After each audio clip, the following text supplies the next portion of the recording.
Hello, class. Name's Eric Wagner. Doing my project on the Monterey City Council, focusing on observations of their city council meeting that took place Tuesday.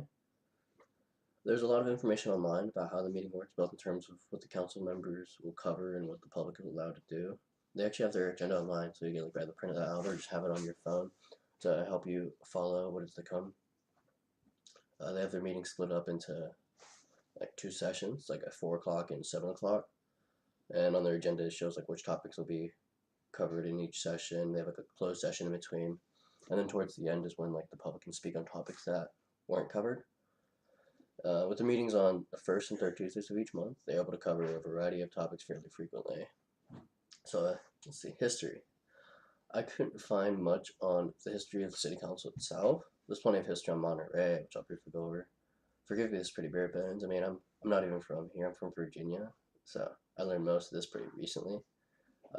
Prior to the 1800s, there lived natives drawn to the land with the abundance of fish, other resources. Later, Spanish explorers came the first Euro-Americans, found the area in Spain named Monterey, the capital of Lower and Upper California. Mid-1800s, California, among other states that were considered part of the land, was claimed by the United States. Rich history of political activism in Monterey, from labor rights, feminism, and all that. There isn't much history on the Monterey City Council, but I did find their vision and their mission, so that kind of like gives off where they come from, what their intentions are. Their vision states, Monterey is committed to being a model city for its quality of life driven by responsiveness of local government, historical and cultural preservation, mobility opportunities emphasizing pedestrians over vehicles, economic stability, a strong sense of place, and good stewardship of the national environment. And the mission is the Monterey City Council will provide visionary policy and legislative leadership that assures a safe, healthy, and economical, vibrant community. Let's see, so details on the democratic participation. It's an incredibly organized and thought out method of democratic participation, as the process has been done and set for years. The topics are decided beforehand, so it's just really organized. After the topics have been discussed, they allow for the public to come up and speak on it.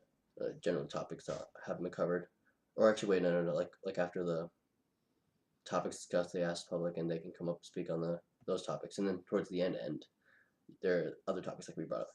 So that ensures concerns are met and no stone is left unturned.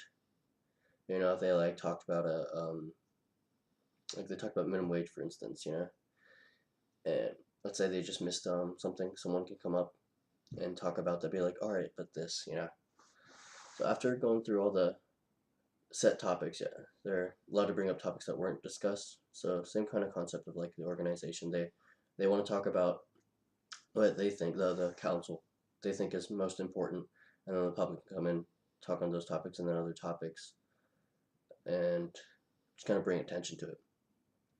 They actually have an entire page dedicated to public participation, and it's titled How to Participate in Council Meetings. Their heading says, the City Council encourages expression of opinions by its citizens on any manner of community interest that is within the Council's scope of other oral presentations during public hearings and public comments, portions of the agenda, written communications, and oral requests are all appropriate methods of expressing these views. The Council is easily accessible as their location scheduled, and their location and schedules listed on the same page, among many other pages. They also have their Twitter, which listed, and they tweet out when the session starts. I think the session on Tuesday actually started like 9 minutes late. I was kind of waiting, but then on the Twitter thing, it said right when it started, so anyone could jump in, follow it. They even have like a live stream thing. So along with general procedures, basic terminology, and guideline for public taping and meetings, they also have all that on the page. So everything's already pretty organized. They've made everything easy to follow and understand, which has been one of the top priorities, or it has to be one of the top priorities of any sort of democratic participation outlet. You don't want it to be a mess. You want it to be as organized as possible, so you can get as much done. The overall atmosphere was professional, yet I guess kind of friendly. So there was a time limit for how long people could talk. Obviously, some jokes were made, and no one was really too uptight. Like one dude who was coming across it close to his time limit, and they're like, "All right, sir, get to your point," but it wasn't what's it called, like condescending or anything like that. And then the next lady that came up, she said, or no, the like buzzer went off like pretty much just as she got up, a little glitch. She's like, "Oh God, I can't talk that fast, guys," and everyone laughed. So a nice professional, yet friendly environment. Everyone knew.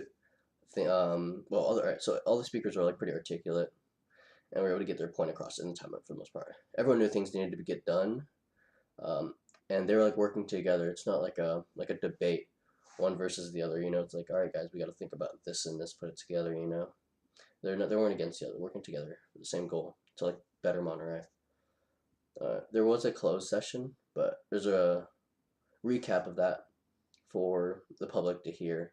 It's like I think at the beginning of the 7 o'clock they were talking about all the things that were discussed in the closed session and basically what all the decisions were, and it was just a recap. There was one thing I remember about another city council. My only other really experience with the city council. This one happened in Phoenix. I think this was last year. A 90-year-old lady named Greta Rogers. She roasted the owner of the Phoenix Suns, professional basketball team. She roasted the owner, Robert Sarver, and basically talking about how like he's poorly managing the team, not giving the city an actual basketball team. They don't win anything. And some little history about the Suns. Like they had Nash earlier in the 2000s, so they had a good team before, but then they've been pretty poor since, like constantly on the bottom of the standings. So the people. All right, so it's like a good example of how the public can bring up any concerns of theirs. While management of a basketball team might not seem like a big deal, it is to some people. Some states, cities are big on sports like basketball or football. So I mean, nothing really the council can do about it, but it's something to list. It's an example of like how they can bring it attention to anything, even if it's just like ranting. All right, so some of the strengths for council meeting would be it like gets everyone on the same page. So most of the topics are things that have been talked about before or a big deal. So they're able to make sure we are all on the same page, understand both sides of the issue and what needs to be done. Generally, or well, they always address multiple concerns at hand. It's not like a like a protest or strike or march. All that stuff has generally just like one topic at hand, and this addresses multiple. So and at any point in time, there's multiple concerns. There are many things going on that need to be talked about and handled.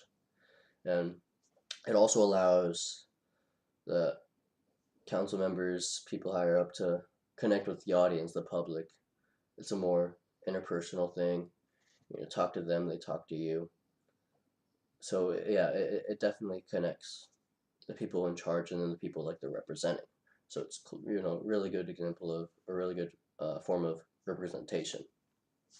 Some weaknesses could be, I guess, uh, it takes a lot of time, can be time consuming. First session wasn't actually too long. It was, I think, a little over half an hour. I might be wrong there, but I know they went into a closed session pretty early. And the 7 o'clock one lasted, was it like an hour? But the closed session was a long time. And like for March or something, all that stuff takes a long time, I guess. So I get since it covers so many concerns in the same amount of time, maybe the time isn't so bad, but it definitely is time consuming. There's a set schedule, and people can bring up concerns at the end about other topics, but obviously there's still like a time limit, I think. So not everything can be addressed if there are too many topics at hand that need to be talked about. So maybe something there. For the most part, it's set up to where they talk about as much as they can, but something can slip by, just because there's a schedule and there's focus on certain topics. So something smaller, like this, like the Suns management, a basketball team that won't be talked about in most cases. And some people talking might like kind of waste time. They talk too long, or they talk about something that's not really as important. There are procedures, rules, that regulations that limit that, but it still can happen.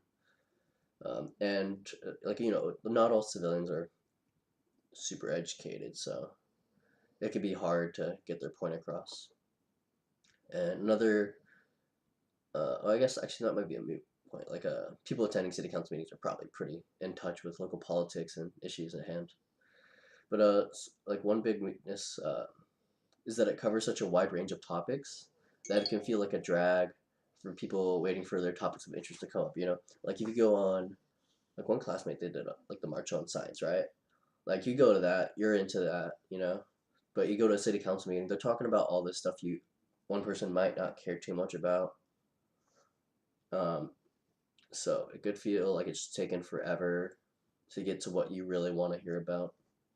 For the most part, they're all important, but everyone has their interests. They're more into this, like business or housing. People, there was a long thing on portion on housing, and some people might not be really interested in that because uh, they're already set for that or whatevs. But it's for as many people. It's not just for one person. It's not entertainment. It's not like you're watching a game of football and you're like, another commercial break.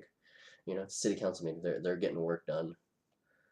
Um, I guess so, but that's the strength of like topic specific get-togethers, like marches.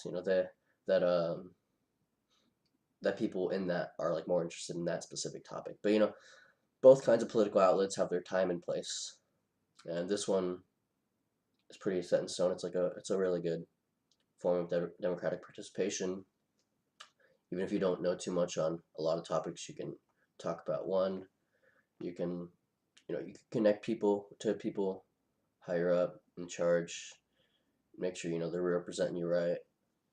So, and with the frequency of it being roughly twice a month, like first and third Tuesday of every month, and then twice. It's like at 4 and then 7. So it's not like you'll miss it and be like, oh shoot, man, it's gonna be forever to the next one. No, there are plenty of opportunities to get your word in. So overall, great great thing we have there, Monterey City Council meetings. Yep, I think that's it.